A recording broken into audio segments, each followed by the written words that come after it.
पत्तोगी के इलाका में मां की आंखों के सामने उसके दो जवान बेटों को फायरिंग करके कत्ल कर दिया गया। कातिल कोई और नहीं बल्कि मकतूलीन के करीबी रिश्तेदार हैं। 10 के करीब अफराद के खिलाफ मुकदमा दर्ज किया गया, जिनमें से मरकजी मुल्जमान फरार हो गए और उन इश्तिहारी मुल्जमान को शुमाली इलाका जात से गिरफ्तार भी कर लिया गया।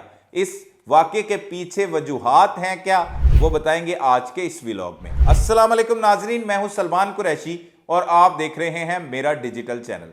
नाजरीन, पत्तोगी का इलाका है भोला गड़ी चक नंबर 10। ये नवाही गांव है जहां के रिहायशी हैं तनवीर और जहांगीर। इनका एक सबसे बड़ा भाई है मुनीर। ये 3 भाई हैं, इसके अलावा इनकी बहनें हैं और वालिद इनका वफात पा चुका है। ये अपनी माँ का इकलौता सहारा भी हैं। साथ साथ ये दोनों जो भाई हैं तनवीर और जहांगीर, ये शादीशुदा हैं। तनवीर बड़ा भाई है जिसके 3 मासूम बच्चे हैं और इसके अलावा जहांगीर है जिसके 2 बच्चे हैं जिनकी उम्र 2.5 से 5 साल के दरमियान बताई जा रही है। यह अफसोसनाक वाकया कुछ अरसा कबल पेश आया, जो इस तरह से पेश आया कि उन्हीं के जो करीबी रिश्तेदार हैं, उन्होंने जब ये अपने घर बनवा रहे थे, अपने पुराने घर के आगे एक नया घर जो 10 मरले का ये बनवाने की तैयारी कर रहा था जहांगीर, कि वहां पर अपनी फैमिली को लेकर शिफ्ट होगा, तो उस दौरान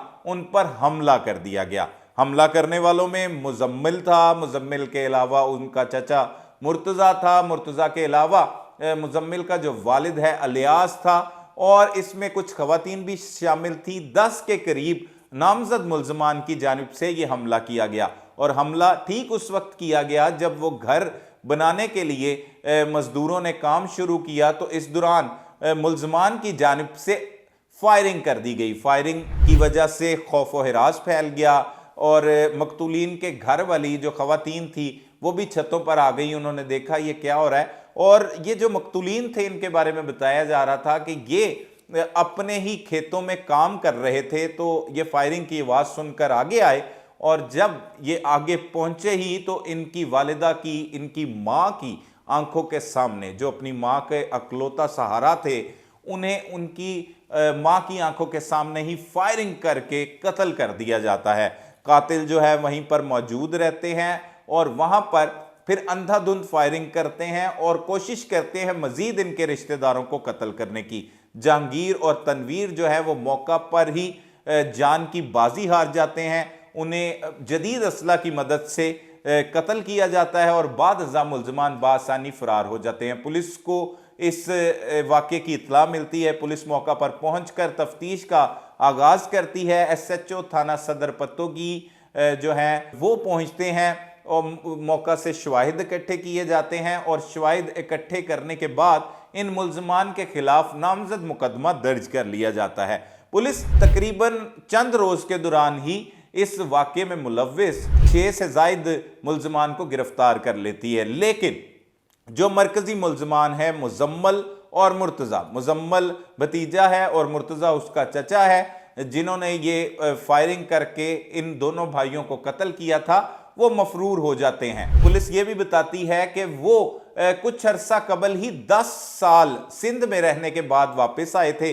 अब इनके तनाज़ा की जानिब बढ़ते हैं। तनाज़ा क्या था इनका कि ये मकतूलीन और मुल्जमान दोनों ही करीबी रिश्तेदार हैं और वही तनाज़ा जिसने आजकल कत्ल गारत गिरी की वारदातों में खौफनाक हद तक इजाफा कर दिया है। जी बिल्कुल, आप ठीक समझ रहे हैं, ये भी जमीन का तनाज़ा था और वो जमीन जो इनके दादा की जानिब से विरासत में मिली थी, ना सिर्फ मकतूलीन को मिली थी बल्कि मुल्जमान को भी मिली थी। अब हसद क्या थी कि वो जो जमीन जो हिस्से में आती थी जहांगीर और तनवीर के, वो थोड़ी सी आगे थी रोड के करीब, और जो इन मुल्जमान मुजम्मल, मुर्तज़ा, अलियास वगैरह के हिस्से में आती थी वो उससे पीछे थी। अब वो मुतालबा करते थे कि उनके साथ ज़मीन जो है वो बदल ली जाए। इस हवाले से इन्होंने केस भी दायर कर रखे थे अदालत में, जो चल भी रहे थे सिविल कोर्ट में, लेकिन उनका कोई फैसला नहीं हो सका। पुलिस को भी इसमें इन्वॉल्व किया गया, पुलिस की पंचायत लगी और DSP जो मकतूल पार्टी कहती है कि उन्होंने इनके हक में फैसला किया और कहा कि इनको इनकी ज़मीन पर जो है वो घर बनाने दिया जाए। इस दौरान इनकी पंचायत भी बैठी। जो मुल्जमान का मामू था उसने ये फैसला करवाया जिसका नाम असगर बताया जा रहा है, जिसे इस मुकदमे में 109 में रखा गया है, शामिल किया गया कि उसके मशवरे पर ही इन दो भाइयों को कत्ल किया गया है। उसने इन दोनों के दरमियान, इन दोनों पार्टियों के दरमियान, इन दोनों कजनों के दरमियान जिनका आपस में तनाजा था, उनमें सुलह करवा दी। और उस सुलह के बाद जो जहांगीर था, तनवीर का छोटा भाई, उसने कहा कि मैं 10 मरले का अपना घर जो है वो अपनी ही जमीन पर नया बनवाना चाहता हूं। पीछे उसका पुराना घर था जहां पर पूरी फैमिली रहती थी, वो हट के उसके आगे ही बिल्कुल घर बनवा रहा था। और घर बनवाना उन्होंने शुरू ही किया था कि अचानक से मुजम्मल वगैरह तैश में आ गए और उन्होंने सोच लिया, उन्होंने प्लानिंग कर ली, जिसके बाद मुजम्मल ने राइफल की मदद से उसके साथ मुर्तज़ा और मुजम्मल का एक और कज़न जो इसका हम नाम भी है, मुजम्मल वल्द जुबैर, ये मुजम्मल वल्द अलियास है,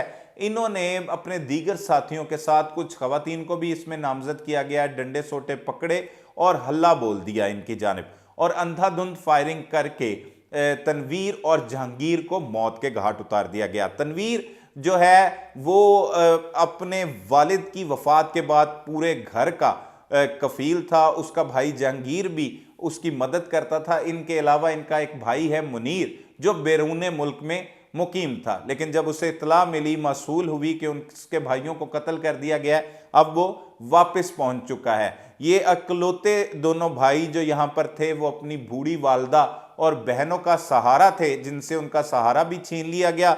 अब ये मुल्ज़मान की गिरफ्तारी का सिलसिला शुरू होता है। पहले पुलिस उन मुल्ज़मान को पकड़ती है जिसमें अलियास शामिल था और 6 से ज़ायद अफराद गिरफ्तार कर लिए जाते हैं, जबकि इसमें मरकजी किरदार अदा करने वाले मुल्ज़मान मुजम्मिल और उसका चचा मुर्तज़ा ये फरार हो जाते हैं और पुलिस की गिरफ्त से बहुत दूर चले जाते हैं। पुलिस इनकी गिरफ्तारी के लिए मुख्तलिफ मुकामात पर छापे मारती हुई भी दिखाई देती है, लेकिन नाकाम रहती है। पुलिस सिंध तक भी पहुंच जाती है, लेकिन उन्हें गिरफ्तार नहीं किया जाता। SHO जो थाना सदर पतोगी हैं मियां अमीन, उन्हें ये इतला मौसूल होती है और ये पता लगता है कि मुल्ज़मान ने कोई कॉल के ज़रिए किसी के साथ रब्ता किया है और उनकी लोकेशन जो है वो शुमाली इलाका जात की आ रही है, जिस पर पुलिस पार्टी जो है वो शुमाली इलाका जात में रेड करती है। वहाँ से जाकर फिर मुजम्मिल और मुर्तज़ा को गिरफ्तार कर लिया जाता है। जब उनसे तफ्तीश का आगाज़ किया जाता है तो वही हसद, लालच, हवस वो सारी खुलकर सामने आ जाती है। मुजम्मिल इतराफ़े जुर्म करता है कि उसने ये कत्लों की वारदात क्यों की। वो चाहता था कि ये ज़मीन जो है वो तनवीर और जहांगीर वाली मेन रोड पर है, और हमने इस बारे में उन लोगों से भी पता किया, अहले इलाका से भी जाना, और उन्होंने बताया कि इतना इस ज़मीन का कोई फ़र्क नहीं, सिर्फ 20-25 हज़ार रुपये का फ़र्क होगा, क्योंकि गांव देहातों में ज़मीनों का वो रेट नहीं जो शहरों में होता है। लेकिन फिर भी हसद एक ऐसी बीमारी है जो अंदर से इंसान को ना सिर्फ खोखला करती है बल्कि किसी का जानी दुश्मन भी बना देती है।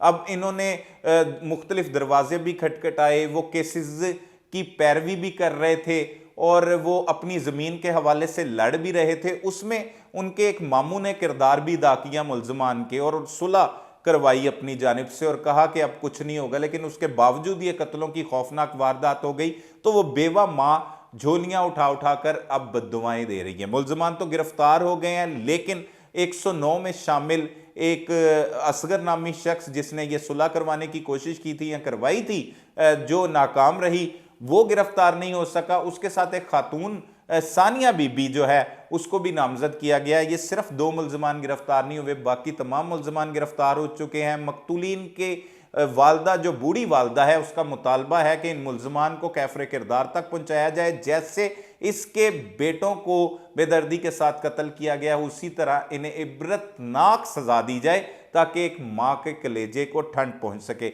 लेकिन बड़ा ही एक अफसोसनाक वाकया पेश आया। मकतूल जो था जहांगीर, वो 2 मासूम बच्चों का बाप था, पहले भी बताया आपको। तनवीर 3 बच्चों का बाप था। अगर इन ज़मीनी तनाज़ात की बात की जाए तो इसमें कत्ल गारत गिरी की बढ़ती वारदातें जो है इसकी रोकथाम इस वक्त बहुत ही मुश्किल होती चली जा रही है और आए रोज़ मुख्तलिफ इलाकों में, पंजाब के मुख्तलिफ शहरों में, देहातों में कत्ल गारत गिरी की वारदातें बढ़ती चली जा रही हैं और उनके पीछे यही ज़मीनी तनाज़ात हैं। तो ज़मीनी तनाज़ात के हवाले से हम बेशुमार प्रोग्राम्स में बता चुके हैं आपको कि ये ज़मीनें जो हैं वो किसी काम नहीं आती और इसकी वजह से कत्लो गारत तो हो जाती है और जिनको कत्ल कर दिया जाता है उनके ख़ानदान तो तबाह बर्बाद होते ही होते हैं, लेकिन जो कातिल होते हैं उनके ख़ानदान भी तबाह बर्बाद हो जाते हैं। इसमें कई ख़ानदान जो हैं वो इस तबाही की लपेट में आए, जो नामजद हुए मुकदमात में वो भी अपने घरों से बेआसरा हो गए, उनके भी बच्चे जो हैं वो दर दर की ठोकरें खा रहे हैं। जबकि जिन दो भाइयों को कत्ल कर दिया गया उनके एक भाई के 3 मासूम बच्चे यतीम हो गए, एक के 2 मासूम बच्चे यतीम हो गए, 2 खवातीन बेवा हो गई और इसी तरह मुल्ज़मान का भी ये हाल है। तो खुददारा होश के नाखून लीजिए। और ये अफसोसनाक वाक़या हमने आपको रिपोर्ट किया, बताया, इसमें मज़ीद भी जो हक़ाइक़ होंगे उससे भी आगाह करेंगे। तब तक के लिए अपने मेज़बान सलमान कुरैशी को इजाज़त दीजिए। अल्लाह ने निगहबान।